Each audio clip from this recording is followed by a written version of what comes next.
Hello everybody, it's Stephen again. I'm sorry it's been so long since my last video. I've been quite busy recently with work and some other things, so thank you for everybody who's been watching my videos and that subscribes to my videos, and thank you to everyone who's left comments. It's all very much appreciated, so thank you.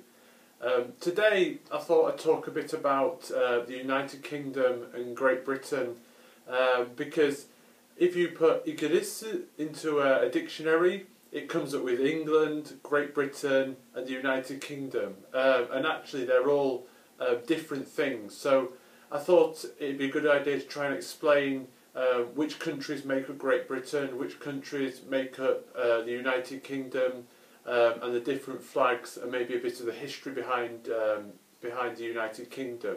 So yeah, I hope you find this video interesting.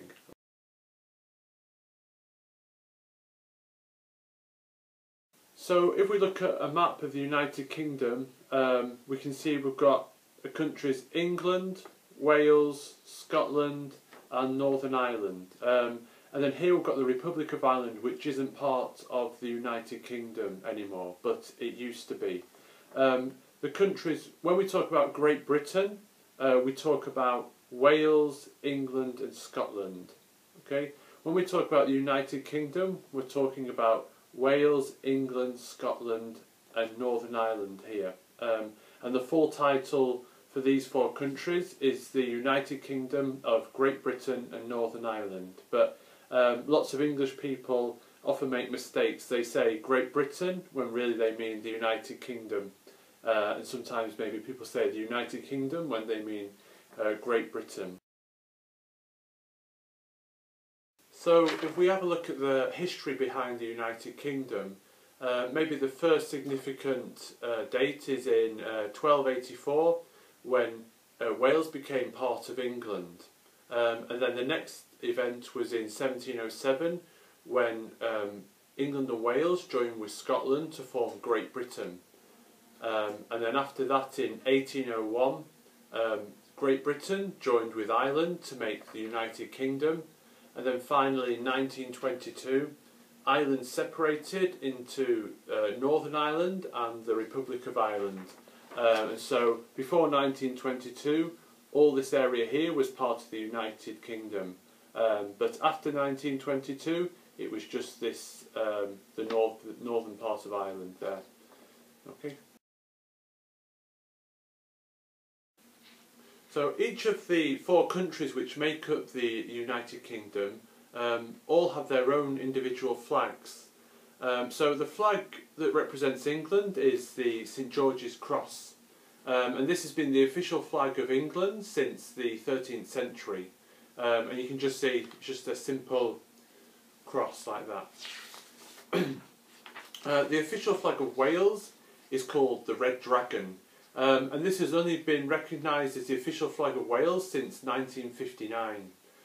So it's only in very recent history this has become the official flag, but it has actually been used for many hundreds of years. So even as far back as 1485, King Henry VII used this flag at the Bottle of Bosworth.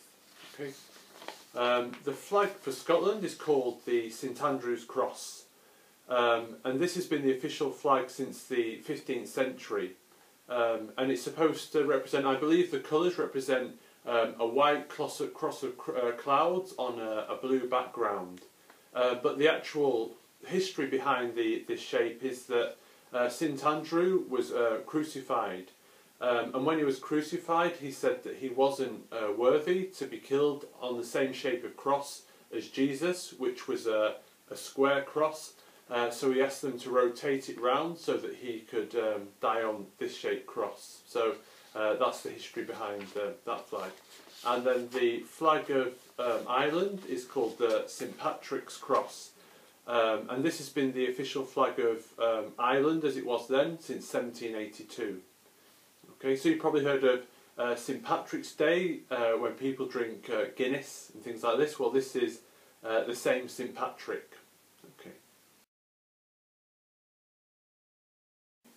So the flag that people are most used to seeing when they talk about the United Kingdom is the Union flag. Lots of people will know this as the Union Jack, but recently they've decided that the correct name is the Union flag, and that it should only be called the Union Jack when it's used on boats or ships. This flag was first used back in the early 1600s when King James VI of Scotland also inherited the thrones of Ireland and England. And at that time, as I said earlier, Wales was part of England, so he became the king, King James I, of all four countries, essentially. And so they designed this flag to represent that, even though this wasn't officially recognised as the flag of the United Kingdom until 1801. So if we look at the design of the Union flag, which we've got here, and I'm sure everybody recognises. So first, if we take the St Andrew's cross, there, that's the base of the flag, and then if we put the St Patrick's cross, which represented Ireland when it was originally designed, but now it represents Northern Ireland on the top of that.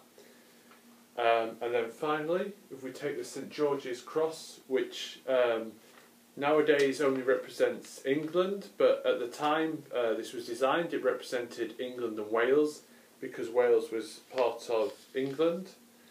And we can see there that you've got the Union flag there.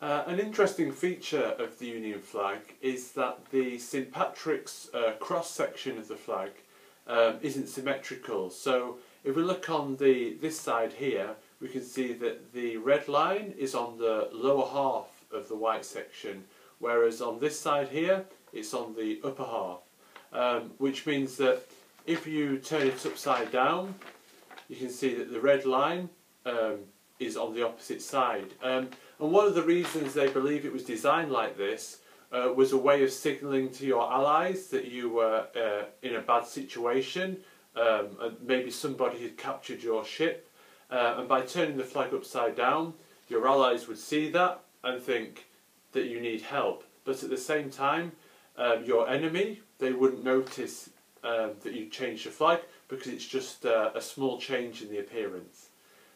So it's actually quite a clever tool in battle, as well as just a symbol of the country that you represent.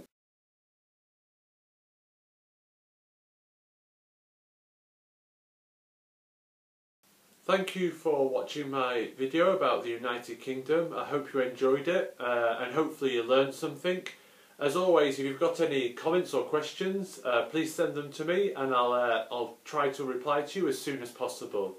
If you enjoy watching my videos, please subscribe, and then you make sure you won't miss out on any of my future videos. Thank you for watching my video again, and I hope you all have a good week. Take care. Bye bye.